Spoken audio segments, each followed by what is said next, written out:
Welcome to daily current affairs 365। आज के video का टाइटल है 10 सितंबर 2025।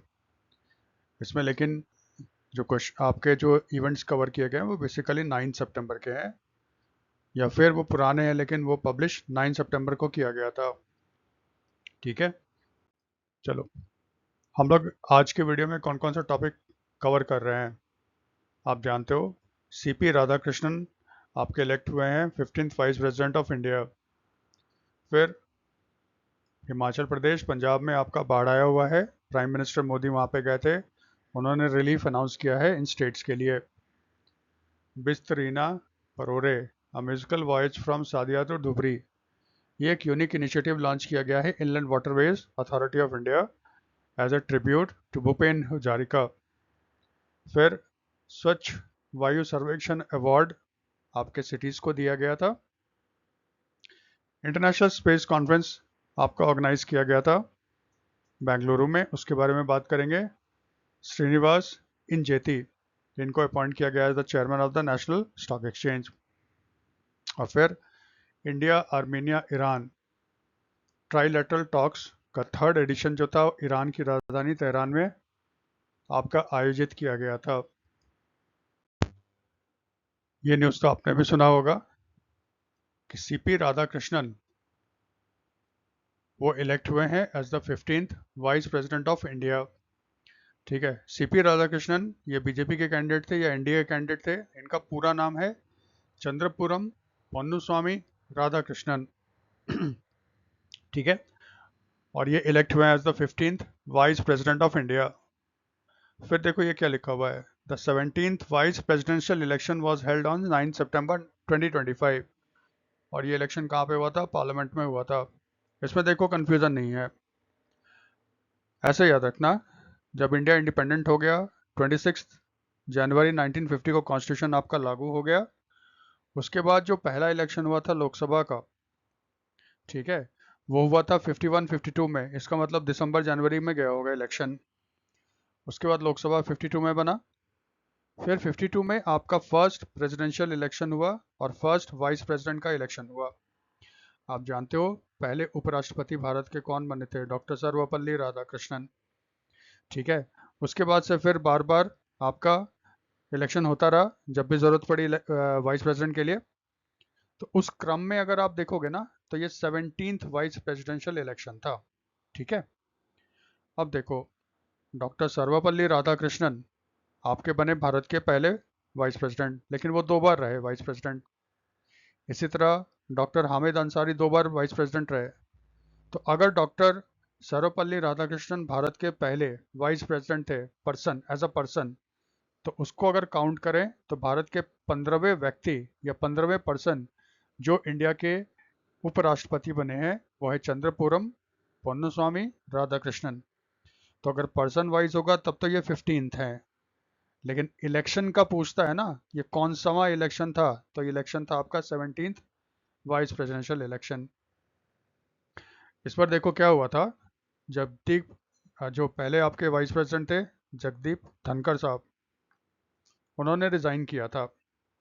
रिजाइन करने के बाद सीट खाली हो गई थी।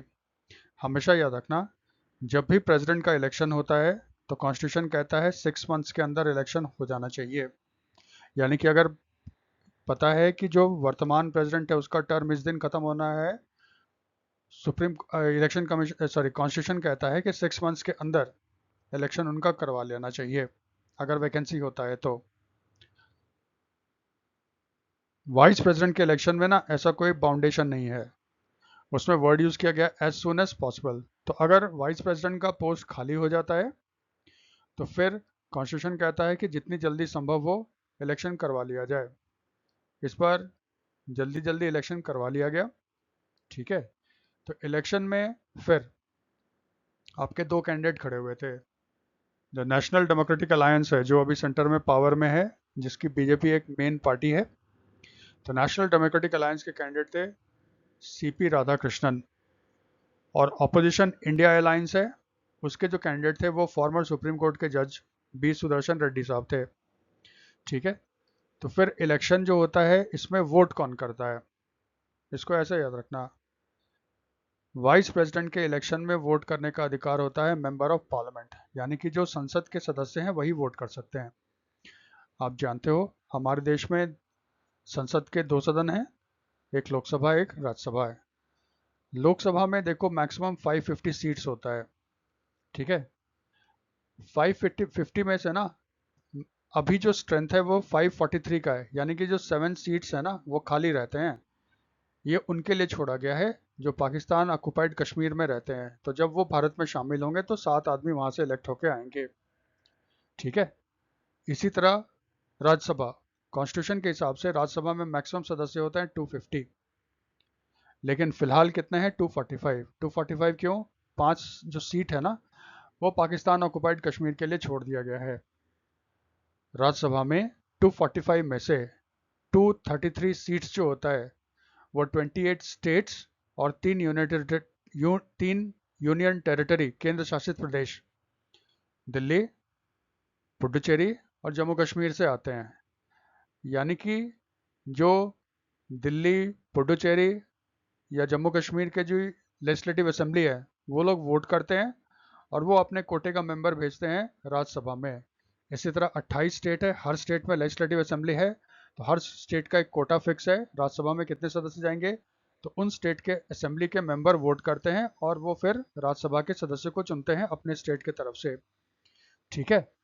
तो ये टोटल आपके हो गए, लेकिन इसमें कुछ वैकेंसीज है, जैसे हमेशा तो फिल होता नहीं है। तो टोटल आपके बन रहे थे 788 सीट्स, है ना। इसका मतलब 788 मेंबर्स वोट कर सकते हैं, लेकिन वैकेंसी है, कुछ सीटें खाली है। इसलिए इस बार जो वोट हुआ था उसमें कितने लोग एलिजिबल थे आपके? 787 वोटर्स आपके एलिजिबल थे जो वोट कर सकते थे इसमें। याद रखिएगा हर व्यक्ति का एक वोट होता है, इसका मतलब एक एमपी का एक वोट था। इसमें यूज किया जाता है प्रोपोर्शनल रिप्रेजेंटेशन सिस्टम। इसमें क्या होता है, हर मेंबर्स को ना बैलेट दिया जाता है, बैलेट पेपर, वो पिंक कलर का होता है, याद रखना।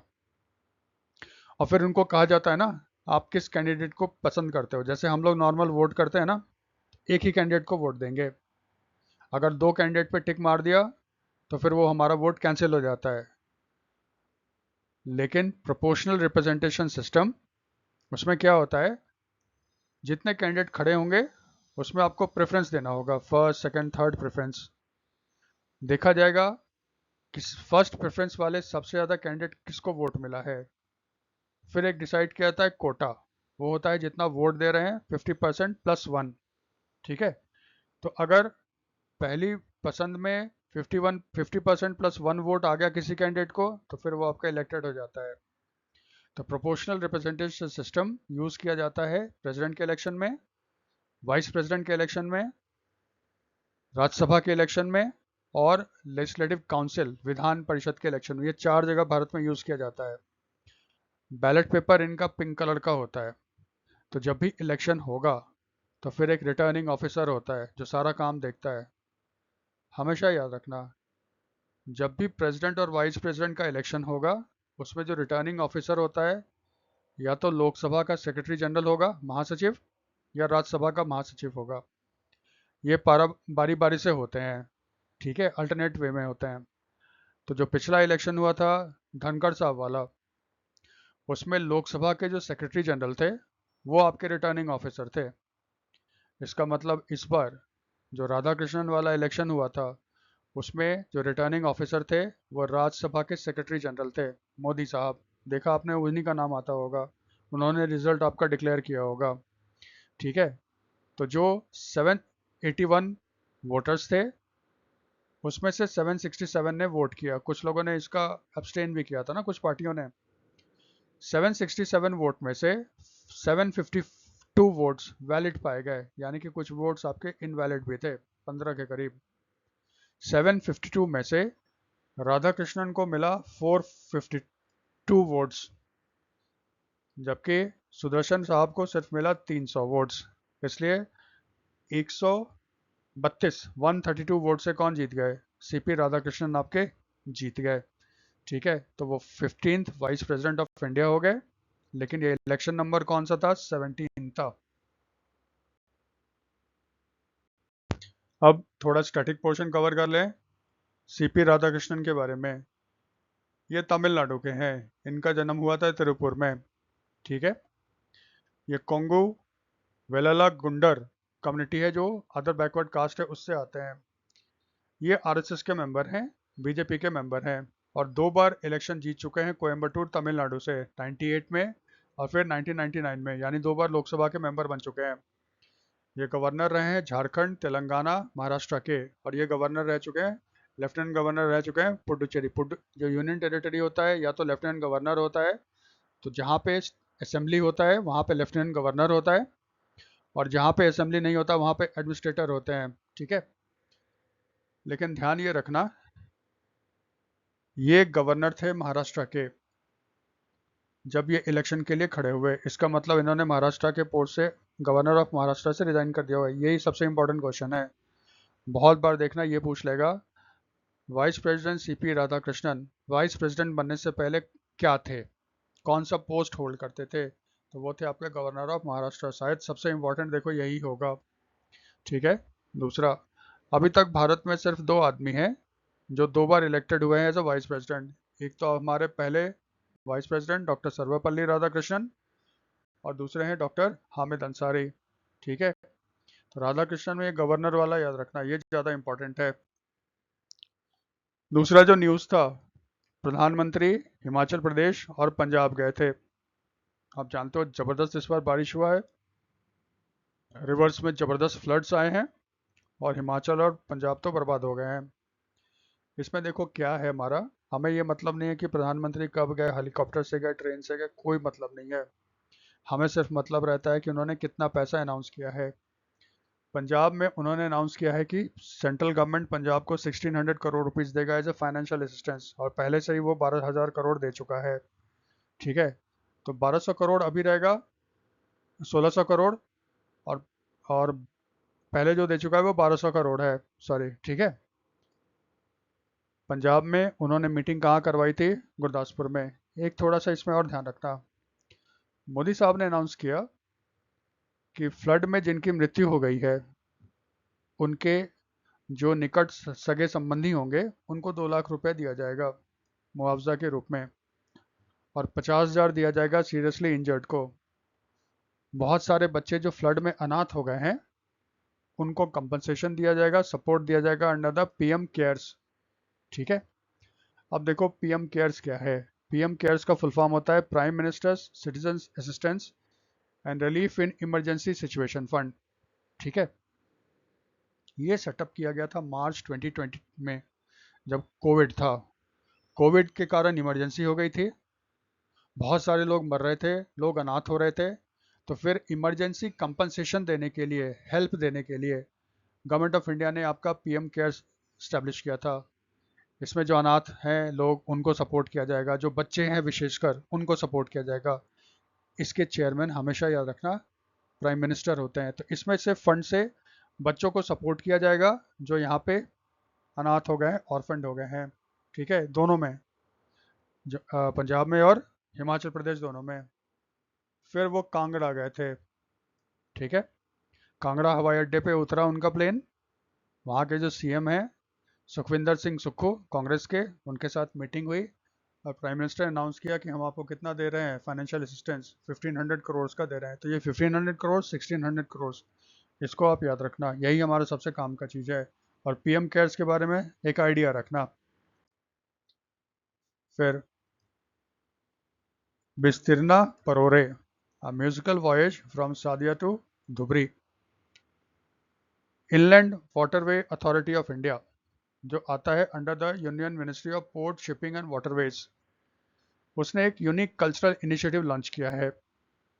इस इनिशिएटिव का नाम क्या है, Bistirna Parore, a musical voyage from Sadiya to Dhubri. इसमें क्या है, एक जहाज है। ठीक है। जो आपका स्टार्ट होगा फ्रॉम सादिया, वो धुबरी तक जाएगा, और इसमें कौन होंगे, इसमें कलाकार होंगे। ठीक है। वो कलाकार इस पे परफॉर्म करेंगे। ठीक है। और परफॉर्म करेंगे, लोगों को अपना कला का प्रदर्शन करेंगे। तो भाई ये क्यों किया जा रहा है, एक्चुअली आपने डॉक्टर भूपेन हजारिका का नाम सुना होगा। असम के थे, पोएट, फिल्म मेकर, उनका एक बेहद फेमस गाना भी है, दिल हूम हूम करे, ये गाना उन्होंने ही गाया है। डॉक्टर भूपेन हजारिका का बर्थ सेंटेनरी सेलिब्रेशन मना रहा है भारत, ये असम गवर्नमेंट, यानी कि उनके 100 साल हो गए हैं बर्थ के, वो सेंटेनरी सेलिब्रेशन असम गवर्नमेंट मना रहा है। ठीक है, इसी में शुरुआत के रूप में, जैसे असम में आपका हिमंता बिस्वा शर्मा ने बेसिकली इसका इनॉग्रेशन किया सेरेमनी का, तो जो इनलैंड वाटरवेज अथॉरिटी है उसने भी ये स्टार्ट किया है आपका Bistirna Parore, a musical voyage from Sadiya to Dhubri. और ये मत भूलिएगा, ये जो यूनियन मिनिस्टर है ना अभी port shipping and waterways, Sarbananda Sonowal, ये असम के ही हैं। और ये पहले हिमंता बिस्वा शर्मा से पहले ये असम के सीएम भी रह चुके हैं, सर्बानंदा सोनोवाल। ठीक है, इसी ने इसको शुरू किया है। डॉक्टर हजारिका को सुधा कंठा भी बोला जाता है, नेक्टर वॉइस्ड। ठीक है, मतलब एकदम सुरीला उनका गला था, ये भी बोला जाता है सुधा कंठा, सुधा कंठ। ठीक है, कंठ मतलब वोकल कॉर्ड। ठीक है, सुधा मतलब अमृत जैसा हो गया। डॉक्टर भूपेन हजारिका को 2019 में आपका दिया गया था भारत रत्न। दूसरा थोड़ा static out of the way होगा, भारत में जैसे नेशनल हाईवे होता है, रोड्स पे होता है, उसी तरह गवर्नमेंट ऑफ इंडिया ने लॉन्च किया है एक प्रोग्राम, नेशनल वाटरवेज। भारत में जितनी सारी नदियां हैं उस पे आपका बोट चलेगा, वो आपका कार्गो यानी कि माल ढुलाई भी करेगा, प्लस पैसेंजर को भी एक जगह से दूसरी जगह ले जाएगा। गवर्नमेंट ऑफ इंडिया ने फिलहाल 111 पोर्ट्स, नदियों को पे नेशनल वाटरवेज घोषित कर रखा है, लेकिन बहुत कम है जिसपे बेसिकली अभी काम हो रहा है। सादिया तो ढुबरी, ये जो है ना ब्रह्मपुत्रा रिवर पे, ये भारत का नेशनल वाटरवेज नंबर 2 है। ये ब्रह्मपुत्रा रिवर पे है और इसकी लंबाई है 891 किलोमीटर लॉन्ग। ये थोड़ा out of the way static हो गया थोड़ा, ये भी ध्यान रखना भाई। ठीक है, नेक्स्ट जो न्यूज़ था वो था आपका स्वच्छ वायु सर्वेक्षण awards and wetland cities award 2025। ये जो अवार्ड सेरेमनी था ये आपका दिल्ली में हुआ था, और इसको ऑर्गेनाइज किसने किया था, ministry of environment forest and climate change. और अवार्ड दिया किसने, तो union ministry for environment forest and climate change अभी हैं आपके भूपेंद्र यादव, उन्होंने ये अवार्ड दिया था सिटीज को। ये देखो है क्या, मिनिस्ट्री ने आपका स्वच्छ वायु सर्वेक्षण अवार्ड शुरू किया था 2022 में, और ये उन सिटीज को दिया जाता है जो एयर पोल्यूशन में नोटेबल अचीवमेंट्स करते हैं, एयर पोल्यूशन को कम करने के लिए करते हैं, में अच्छा काम किया होगा। तो फिर कौन सिटीज आएंगे इसमें, वो सिटीज आएंगे जो नेशनल, ठीक है, नेशनल क्लीन एयर प्रोग्राम के तहत आते हैं। मिनिस्ट्री ने 2019 में national clean air programme launch किया था। ठीक है, तो फिर इसका उद्देश्य क्या था, इसका उद्देश्य था एयर क्वालिटी इंप्रूव करना in non attainment cities and million plus cities. कितने स्टेट्स में, 24 स्टेट्स एंड यूनियन टेरिटरीज में। ठीक है, अब देखो यहाँ पे एक वर्ड आ गया non attainment cities. Non attainment cities का मतलब क्या होता है, भारत में भी पॉल्यूशंस के मापदंड होते हैं, यानी कि आपको एक मिनिमम क्राइटेरिया पूरा करना होता है, तभी आपका शहर को साफ शहर माना जाएगा एयर पोल्यूशन के हिसाब से। तो एयर पोल्यूशन एक्ट 1981 में ये प्रिस्क्रिप्शन आपका स्टैंडर्ड्स दिया गया है। उसमें क्या है, पॉल्यूटेंट्स, ठीक है, जैसे PM10 है, NO2 है, नाइट्रस ऑक्साइड है। ठीक है, तो ये सब पॉल्यूटेंट्स आइडेंटिफाई किए गए हैं। नॉन अटेनमेंट सिटीज उनको कहा जाता है जिन्होंने PM10 particulate matters with diameter of less than 10 microns या नाइट्रस ऑक्साइड का जो मिनिमम लिमिट है वो लिमिट वो क्रॉस कर रहे हैं, और ये एवरेज निकाला जाता है 5 ईयर्स का, यानी कि पिछले 5 साल में आपका जो PM10 का लेवल है वो बहुत ज़्यादा है जितना होना चाहिए, या जो नाइट्रस ऑक्साइड है उसका लेवल बहुत ज़्यादा है आपके एयर में, तो दोनों में से एक अगर स्टैंडर्ड के हिसाब से ज़्यादा है तो फिर आपको माना जाएगा नॉन अटेनमेंट सिटीज़। शुरू में था इसमें 131, लेकिन फिलहाल अभी कितने सिटीज़ हैं आपके, 130 सिटीज़ हैं। ठीक है, तो इन सिटीज़ पे फोकस किया जा रहा है। और इन सिटीज़ को फोकस करते हुए national clean air programme launch किया गया था। तो हर सिटीज़ को बढ़ावा देने के लिए, प्रोत्साहित करने के लिए एक अवार्ड की स्थापना की गई थी, जिसको स्वच्छ वायु सर्वेक्षण अवार्ड कहा जाता था। जो बेस्ट परफॉर्मिंग सिटीज़ होगा उसको ये अवार्ड दिया जाता था। मेन मकसद ये होता था ताकि दूसरे सिटीज़ भी प्रेरित हों और वो अपने सिटीज़ में एयर पोल्यूशन को कम करें, एयर के क्वालिटी को बढ़ाएं। ठीक है, तो फिर अवार्ड विनर्स को भी देख लें। 2025 के अवार्ड विनर्स क्या हैं, कौन कौन से सिटी हैं? देखो, 3 हैं। इसको ना 3 कैटेगरी में मिनिस्ट्री ने डिवाइड कर रखा है। Union ministry of environment, forest and climate change, 3 cities, और पॉपुलेशन का बेसिस है। कैटेगरी 1 में आते हैं वो सिटीज़ जिनकी पॉपुलेशन 10 लाख से ज़्यादा है। ठीक है, मिलियन सिटीज़ भी इसको बोलते हैं। 10 लाख 1 मिलियन के बराबर होता है। तो इस बार फर्स्ट पे कौन रहा? इंदौर, मध्य प्रदेश का। उसको कैश अवार्ड मिला है 1.5 करोड़। सेकंड पे रहा आपका मध्य प्रदेश का ही जबलपुर, उसको कैश अवार्ड दिया गया 1 करोड़।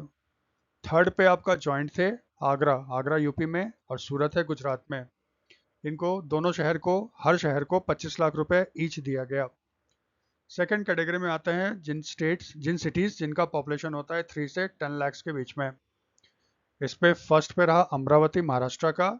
इसको कैश अवार्ड दिया गया 75 लाख रुपीज़। सेकंड पे दो थे, झांसी एंड मुरादाबाद। झांसी मुरादाबाद दोनों उत्तर प्रदेश के शहर हैं। इनको कैश अवार्ड दिया गया 25 लाख रुपीज़ ईच, यानी कि झांसी को 25 लाख, मुरादाबाद को 25 लाख। थर्ड पे था आपका अलवर, राजस्थान, उसको अवार्ड दिया गया 25 लाख। थर्ड कैटेगरी होता है, इसमें वो शहर होते हैं जिसकी आबादी 3 लाख से कम है। देवास मध्य प्रदेश टॉप किया, उसको अवार्ड दिया गया 37.50 लाख। परवाणु हिमाचल प्रदेश, उसको कैश अवार्ड दिया गया 25 लाख। और अंगुल उड़ीसा, इसको कैश अवार्ड दिया गया 12.50 लाख। देखो, अवार्ड वाला है वो थोड़ा सा ध्यान रखना, कैटेगरी 1 में कौन, कैटेगरी 2 और कैटेगरी 3 में कौन, कब इसकी शुरुआत हुई, कौन सा मिनिस्ट्री इसको देता है, और कितने शहर आते हैं इसमें। नॉन अटेनमेंट सिटीज 130, 24 स्टेट्स और यूटी मिलाकर। नेक्स्ट छोटा सा न्यूज़ है, इंटरनेशनल स्पेस कॉन्फ्रेंस, ये आपका हुआ था बेंगलुरु में, कर्नाटका में। इसको ऑर्गेनाइज किया था कन्फेडरेशन ऑफ इंडियन इंडस्ट्री ने। ठीक है इसका थीम था harnessing space for global progress, innovation, policy and growth. जो इनॉग्रेल सेशन हुआ था उसको एड्रेस किया था डॉक्टर जितेंद्र प्रसाद ने। बहुत लंबा चौड़ा इनके पास पोर्टफोलियो है। और इसको एड्रेस किया था वी नारायणन। वी नारायणन कौन है? इसरो के अभी चेयरमैन है। इसरो जानते हो आप, इंडियन स्पेस रिसर्च ऑर्गेनाइजेशन। ठीक है, तो स्पेस में इंडिया के अचीवमेंट्स को हाईलाइट करने के लिए इंटरनेशनल स्पेस कॉन्फ्रेंस आयोजित किया गया था। और ध्यान रखना, ये इसरो के द्वारा नहीं था, ये CII के द्वारा आयोजित किया गया था। कहाँ पे हुआ था? बेंगलुरु, क्योंकि इसरो का हेडक्वार्टर भी कहाँ पे है? बेंगलुरु में ही है। ठीक है, नेक्स्ट, इंडिया जो है पार्टिसिपेट करेगा जैपड 2025 मिलिट्री एक्सरसाइज। जैपड मिलिट्री एक्सरसाइज जो है एक मल्टीनेशनल एक्सरसाइज है। इसको होस्ट करता है रशिया। जैपड एक रशियन वर्ड है जिसका मतलब होता है वेस्ट। ठीक है, तो ये जो मिलिट्री एक्सरसाइज है ये आपका रशियन आर्मी होस्ट कर रहा है, Molino training ground in Nizhny Russia. Nizhny Russia में ये आयोजित किया जा रहा है। इसमें देखो पार्टिसिपेंट कौन कौन है। रशिया है, बेलारूस है, बांग्लादेश है, बुर्किना फासो है, कॉन्गो है, माली है, इंडिया है, ईरान, निजेर और ताजिकिस्तान है। इसका मतलब बहुत सारे देश इसमें देखो भाग ले रहे हैं। चाइना भी है, पाकिस्तान भी है, लेकिन वो लोग ऑब्जर्वर हैं, पार्टिसिपेट नहीं करेंगे। इंडिया पार्टिसिपेट करेगा। तो फिर इंडिया की तरफ से कौन पार्टिसिपेट करेगा? भारत ने अपना एक दल भेजा है जिसमें 65 आर्मी पर्सनल्स हैं, आर्म्ड फोर्सेस के। 57 जो है आर्मी के हैं, 7 जो है एयरफोर्स के हैं, और एक जो है नेवी का। इसका मतलब ट्राई सर्विस भेजा गया, तीनों सेना से भेजा गया। लेकिन मेन तो आपका आर्मी का एक्सरसाइज है। और आर्मी में बेसिकली कहाँ से लोग गए हैं? कुमाऊं रेजिमेंट के गए हैं। ये जापाड 2025 मिलिट्री एक्सरसाइज याद रखिएगा। रशिया के साथ, देखो एक्सरसाइज हमारा कम होता है। हम लोग सबसे ज़्यादा मिलिट्री एक्सरसाइज करते हैं US के साथ। जो रशिया के साथ थोड़ा सा याद रखने वाला एक जापेट है 2025 मिलिट्री एक्सरसाइज है, और एक इंदिरा एक्सरसाइज है, ये भी लैंड एक्सरसाइज है, आर्मी का एक्सरसाइज है। लास्ट हुआ था 2017 में, इंदिरा, INDRA,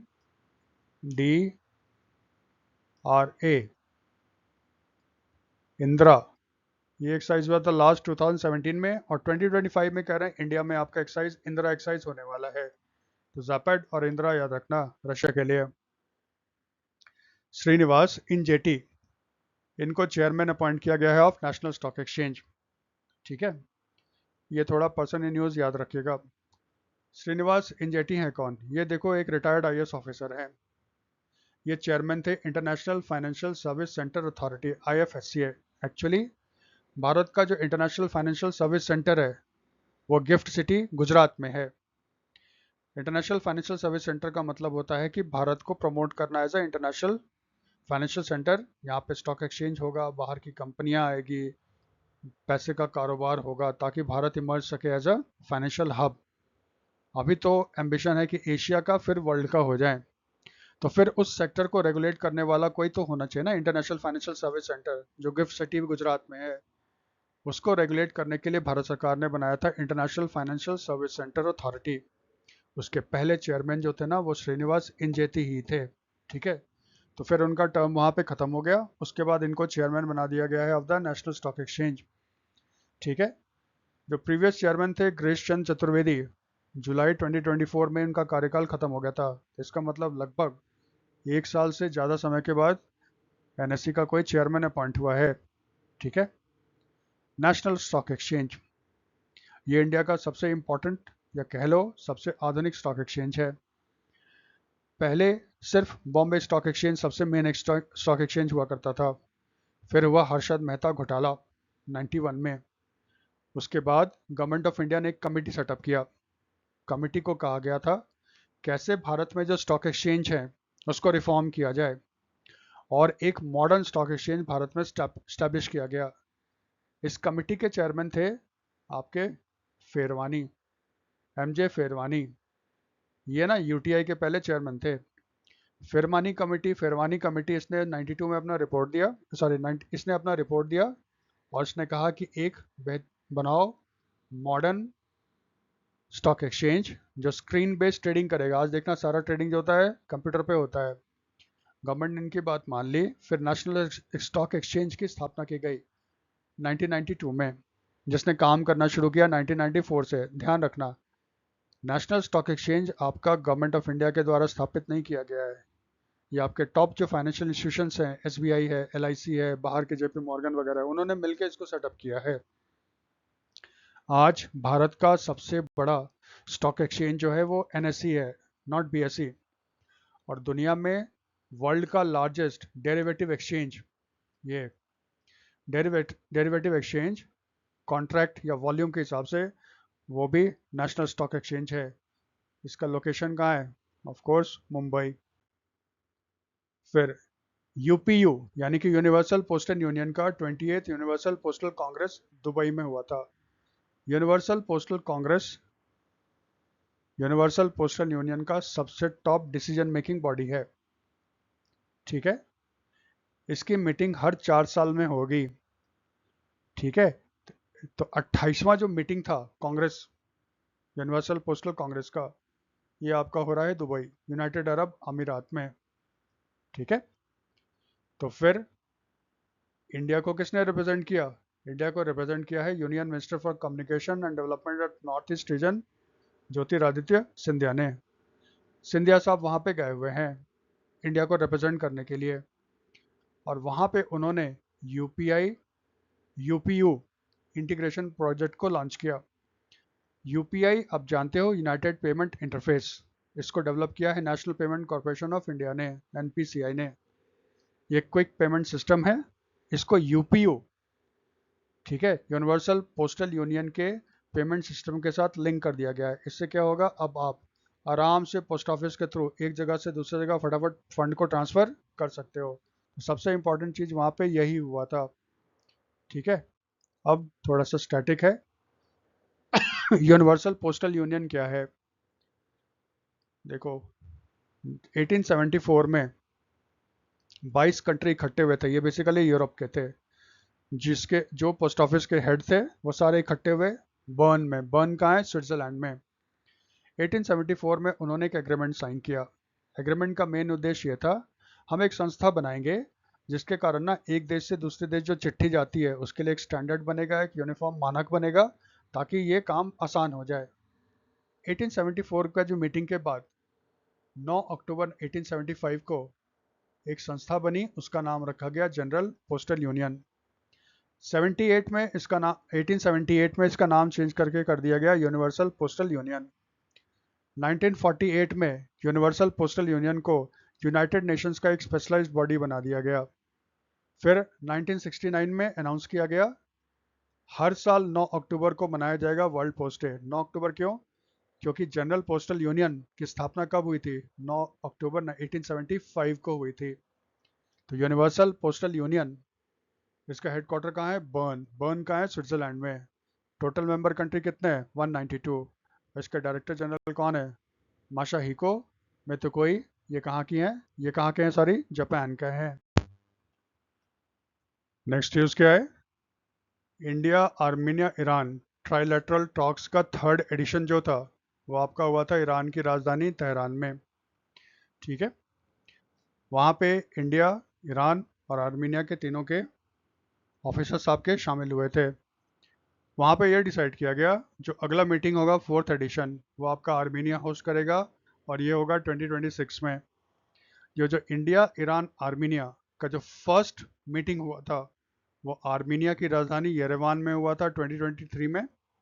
सेकेंड मीटिंग आपकी न्यू दिल्ली में हुई थी, तो इसका मतलब थर्ड जो था तेहरान। फिर उसके बाद साइकिल घूम रहा है, फिर वो आर्मीनिया, फिर इंडिया और फिर ईरान, इस तरह से घूमेगा।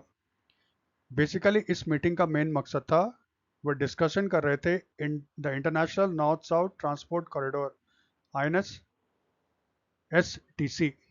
ये देखो है क्या? मल्टी मॉडल का मतलब होता है ना, उसमें एक से ज़्यादा मोड होगा। जैसे एक मोड क्या हो सकता है? लैंड। लैंड में रोड हो सकता है, दूसरा हो सकता है रेलवे, पानी, पानी में शिप हो सकता है, पोर्ट हो सकता है, फिर एयर से हो सकता है एयरपोर्ट। तो मल्टी मॉडल का मतलब होगा ये सारे चीज़ आपके कनेक्टेड, इंटरकनेक्टेड होंगे। ठीक है, तो जो INS international north south transport corridor है, इसको 2020 में स्टैब्लिश किया गया था सेंट पीटर्सबर्ग। सेंट पीटर्सबर्ग एक सिटी है रशिया की। तो वहाँ पे इंडिया, रशिया और ईरान तीनों के बीच एक सहमति हुई और ये डिसाइड किया गया कि एक हम लोग इंटरनेशनल कॉरिडोर बनाते हैं। किसके लिए? व्यापार करने के लिए। इसका मकसद क्या है? इंडियन ओशन और ईरान तो पर्शियन गल्फ में है ना, तो इंडियन ओशन और पर्शियन गल्फ को जोड़ना है कैस्पियन सी के से।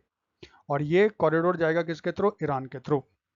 इसीलिए देखना, भारत ने चाबहार, एक पोर्ट है ईरान का, उसमें बहुत इन्वेस्टमेंट किया है और 10 साल के लिए उसके कुछ टर्मिनल इंडिया को लीज पे भी मिला है। तो चाबहार के थ्रू ये आपका सारा काम होगा। फिर कैस्पियन सी के थ्रू, है ना, ये नॉर्थ यूरोप को कनेक्ट करेगा। किसके द्वारा? Russian city of Saint Petersburg. इसका मतलब इंडिया से मुंबई से स्टार्ट होगा, ईरान जाएगा, रशिया जाएगा, सेंट पीटर्सबर्ग, फिर आपके नॉर्थ यूरोप चला जाएगा। इससे एक ट्रेड रूट खुलेगा जिससे इस क्षेत्र में समृद्धि आएगी, ट्रेड को बढ़ावा मिलेगा। फिलहाल INSTC, इसका US बहुत विरोध करता है, ये ध्यान रखना। इसके 14 मेंबर कंट्री है। कौन? रशिया, इंडिया, ईरान, आर्मीनिया, तुर्की। टर्की का नाम चेंज हो गया, टर्की का नाम तुर्की हो गया है। Azerbaijan, Kazakhstan, Tajikistan, Kyrgyz Republic, Ukraine, Belarus, Bulgaria, Oman and Syria. Observer जो है वो आपका बल्गेरिया है। ठीक है, ये देखो एक मैप है। अभी जो व्यापार होता है, ट्रेड होता है, वो देखो इंडिया, मुंबई, मुंबई केंद्र होगा, याद रखना। इसीलिए देखो यहाँ पे गवर्नमेंट ऑफ इंडिया एक नया पोर्ट बनवा रहा है, वाधवान पोर्ट। ठीक है, मुंबई से अभी क्या होता है, वो इधर से जाएगा सऊदी अरेबिया, इधर यहाँ से होगा, सुएज कनाल से होता हुआ मेडिटेरेनियन सी जाता है, फिर उसके बाद यहाँ पे अफ्रीका के ऊपर से यूरोप को क्रॉस करेगा, फिर इंग्लैंड को क्रॉस करता हुआ नॉर्थ सी जाएगा, बाल्टिक सी जाएगा, तब रशिया पहुंचता है सेंट पीटर्सबर्ग। बहुत लंबा है। तो INSTC का जो रूट है ना बहुत शॉर्ट हो जाएगा। इंडिया से जाएगा चाबहार, फिर यहाँ से वो ईरान होते हुए यहाँ पे आएगा कैस्पियन सी, अजरबैजान, यहाँ से क्रॉस करेगा और सीधे पहुँच जाएगा मॉस्को। फिर मॉस्को से इसको ना आगे यूरोपियन कंट्रीज़ को बढ़ा दिया जाएगा। इस तरह से ये रूट क्या होगा, छोटा भी होगा। ये जो आपका रास्ता है ये वाला है ना, रेड सी और गल्फ ऑफ अदन, ये हाईली आपका पायरेसी प्रोन जोन है और टेंशन प्रोन जोन होता है। ठीक है, तो इसको स्किप करके ये बनाने की कोशिश की जा रही है। आज के वीडियो में इतना ही काफ़ी है। ठीक है, अगर आपको वीडियो पसंद आए तो लाइक करो, और क्या इम्प्रूवमेंट किया जा सकता है कमेंट कर दो, हमारे लिए बहुत हेल्पफुल होगा वो। Thanks for watching.